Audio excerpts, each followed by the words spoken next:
শ্বাহ ডাঙৰীয়া যেতিয়া পঞ্চায়ত সন্মিলনক সম্বোধন কৰিছিলে তেতিয়া এটা মই প্ৰতিশ্ৰুতি দিছিলোঁ যে পঞ্চায়তৰ সদস্য আঞ্চলিক পঞ্চায়তৰ সদস্যা আৰু জিলা পৰিষদৰ সদস্যাসকলক আমি চৰকাৰী কৰ্মচাৰীৰ দৰে মেডিকেল ৰিইম্বাৰ্চমেণ্টৰ সুবিধা দিম। তাৰ মানে মুখ্যমন্ত্ৰীৰ লোকসেৱা আৰোগ্য যোজনাত তেওঁলোকে নামভৰ্তি কৰিব আৰু বেমাৰ আজাৰ হ'লে চৰকাৰী স্থায়ী কৰ্মচাৰীয়ে যেনেকৈ মেডিকেল ৰিইম্বাৰ্চমেণ্ট পায় আমাৰ পঞ্চায়তৰ সদস্যাসকলেও তেনেকৈয়ে মেডিকেল ৰিইম্বাৰ্চমেণ্ট পাব। আজি কেবিনেটে এই স্কিমখন অনুমোদন কৰে। পঞ্চায়তৰ সদস্যাসকলক মুখ্যমন্ত্ৰীৰ লোকসেৱা আৰোগ্য যোজনাত আমি অন্তৰ্ভুক্তি কৰিম আৰু তেওঁলোকে চৰকাৰী কৰ্মচাৰীসকলে যি ধৰণে বেমাৰ হ'লে মেডিকেল ৰিইম্বাৰ্চমেণ্ট ক্লেইম কৰে বা কোনোবা হস্পিটেলত কেছলেছ ট্ৰিটমেণ্টৰ সুবিধা পায়, সেম সুবিধা আমাৰ পঞ্চায়তৰ প্ৰতিনিধিসকলে পাই থাকিব। এই সিদ্ধান্তৰ ফলত 30,000 পঞ্চায়ত প্ৰতিনিধি উপকৃত হ'ব। আজি আমাৰ কেবিনেটত এটা সিদ্ধান্ত গ্ৰহণ কৰা হ'ল যে অসমৰ এটা এব অৰিজিনেল কমিউনিটিৰ ভিতৰত চুতীয়া কমিউনিটি এটা এব অৰিজিনেল কমিউনিটি। এই খিলঞ্জীয়া কমিউনিটিটোৰ বাবে আমি ACS পৰীক্ষাত আউট অফ OBC কোটা এজন DSP আৰু এজন মেজিষ্ট্ৰেটৰ পোষ্ট আমি এতিয়াৰ পৰা সংৰক্ষণ কৰিম। আগতে এই সুবিধাটো মৰাণ আৰু মটক কমিউনিটিক দিয়া আছিলে।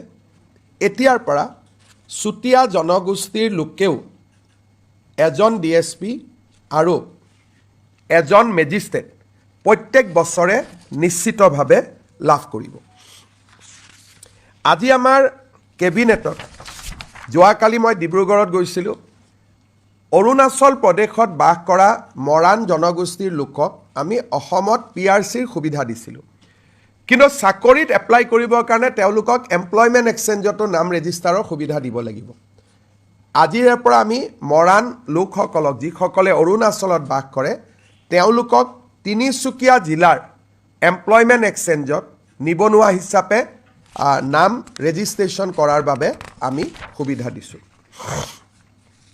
আমাৰ ডিব্ৰুগড় জিলাৰ টিংখং সমষ্টিত দুখন VGR আছিলে। এখন VGRৰ নাম হ'ল তিলুবাৰী বঙালী আৰু এখন হ'ল তিলৈবাৰী নেপালী গাঁও। তিলৈবাৰী বঙালী গাঁও, তিলৈবাৰী নেপালী গাঁও। এই গাঁও দুখনত বাস কৰা লোকসকলে ইমান দিন মাটিৰ পট্টা পোৱা নাছিল, কাৰণ তেওঁলোক VGRত আছিলে।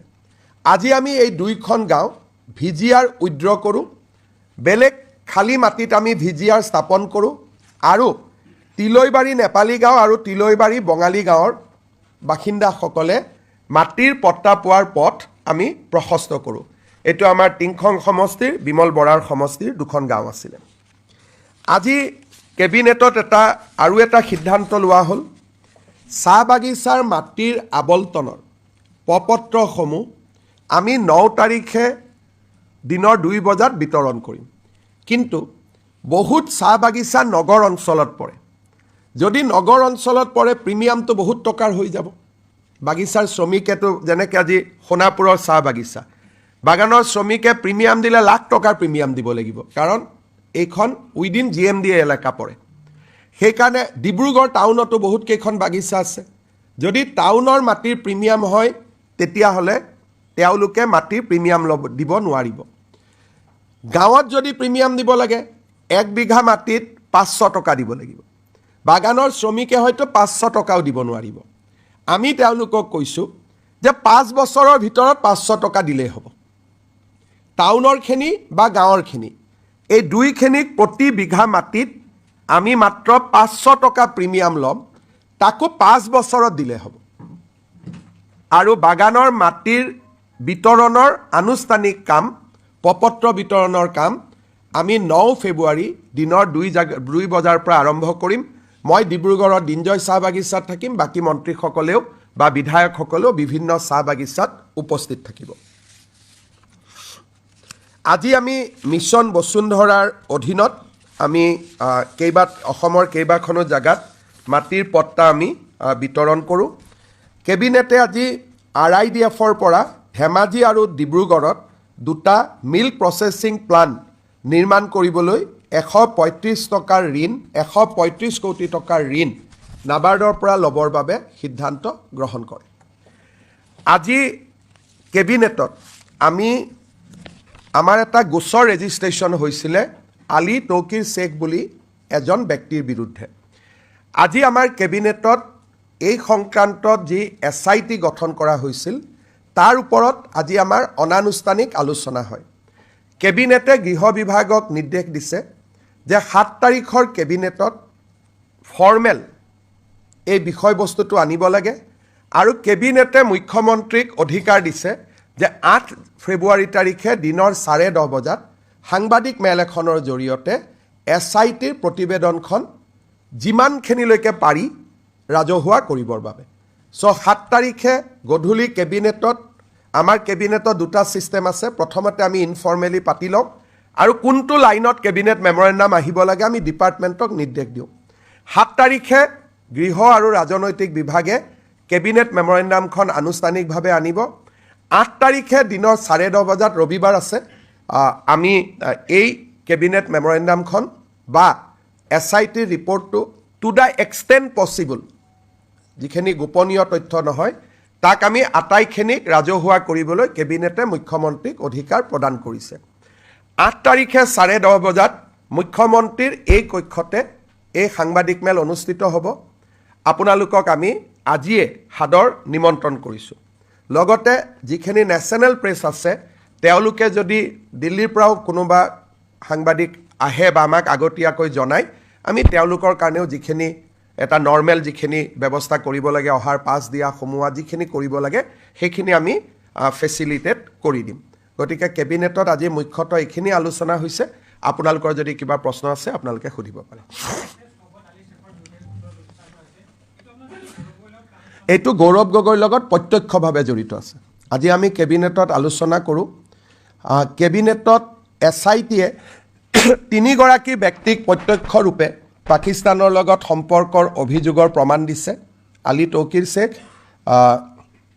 সংসদগৰাকীৰ পত্নী এলিজাবেথ গগৈ আৰু গৌৰৱ গগৈ 3 গৰাকীৰ বিৰুদ্ধে প্ৰত্যক্ষ প্ৰমাণৰ আজি কেবিনেটত প্ৰেজেণ্টেশ্যন দিয়ে। এটলিষ্ট আমাৰ কেবিনেট মন্ত্ৰীসকলে প্ৰেজেণ্টেশ্যনটো পাই যথেষ্ট আচৰিত হৈছে। আজি আমি ক'ব খোজা নাই কাৰণ ফৰ্মেল কেবিনেট মেমৰেণ্ডামখন 7 তাৰিখে আহিব, কিন্তু যেতিয়া প্ৰেজেণ্টেশ্যনটো কেবিনেটক দিছে বাকী মন্ত্ৰীসকলেও যথেষ্ট আচৰিত। ইমান দিনে অলপ বিশ্বাস অবিশ্বাসৰ মাজত আছিলে, প্ৰত্যেকে অত্যন্ত নিজেই আচৰিত হৈছে। আৰু আমি 7 তাৰিখৰ কেবিনেটত এইখন ফৰ্মেল মেমৰেণ্ডাম কৰি আনিবৰ কাৰণে নিৰ্দেশ দিছোঁ। 8 তাৰিখে প্ৰেছত আমি গোটেইখিনি সদৰি কৰিম।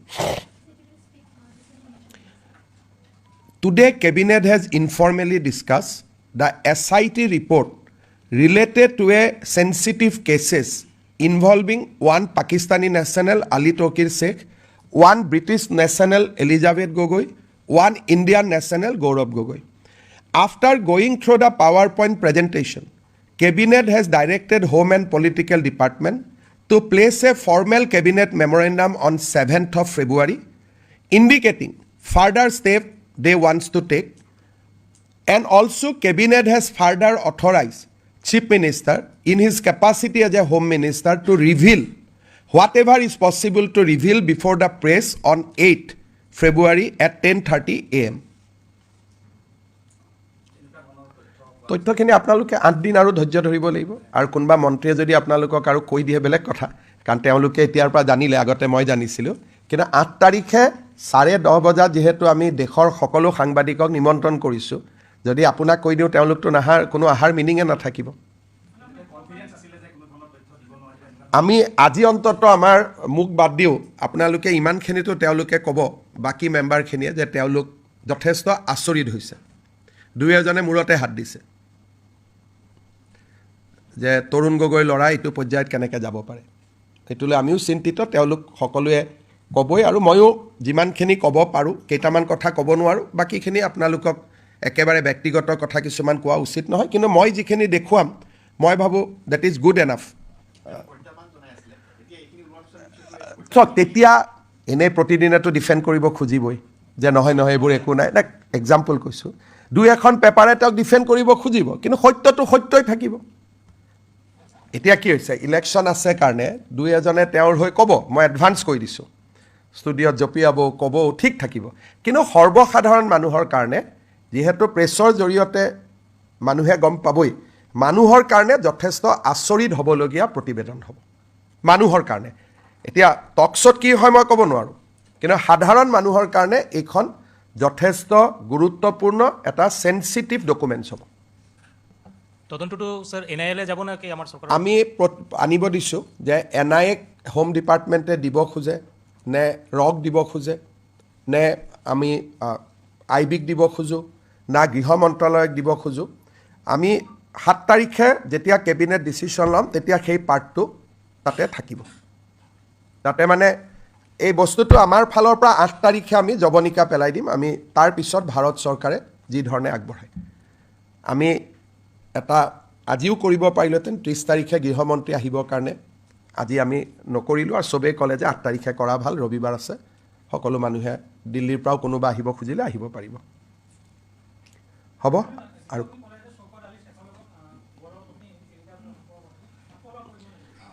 কেছটো আমি ৰেজিষ্টাৰ কৰিছিলোঁ আলী তৌকিৰ শ্বেখৰ ওপৰত আৰু কেছটোত আমি উইটনেছ হিচাপে এলিজাবেথ গগৈকো এক্সামিন কৰিছিলোঁ আৰু প্ৰায় 22-25জন লোকক আমি এক্সামিন কৰিছিলোঁ কৰাৰ পিছত যিখিনি আমি তথ্য পালোঁ তথ্যখিনিয়ে সন্দেহৰ আঙুলি আলী তৌকিৰৰ প্ৰতিটো আছেই সন্দেহৰ আঙুলি এতিয়া এলিজাবেথ আৰু গৌৰৱ গগৈৰ ফালেও নিশ্চিতভাৱে গৈছে আমি 7 তাৰিখে কেবিনেটত সিদ্ধান্ত ল'ম যে ইয়াক ফাৰ্ডাৰ ইনকুৱাৰী অসম চৰকাৰে কৰিব ফাৰ্ডাৰ ইনকুৱাৰী ভাৰত চৰকাৰে কৰিব নে আমি প্ৰধানমন্ত্ৰীক জনাম তেখেতে বাকী যি সিদ্ধান্ত লৈ ল'ব ফৰ্মেল ডিচিশ্যনটো আমি 7 তাৰিখে ল'ম আজি মাত্ৰ কেবিনেটত আমাক প্ৰেজেণ্টেশ্যন এটা দিলে যে এইখিনি অভিযোগ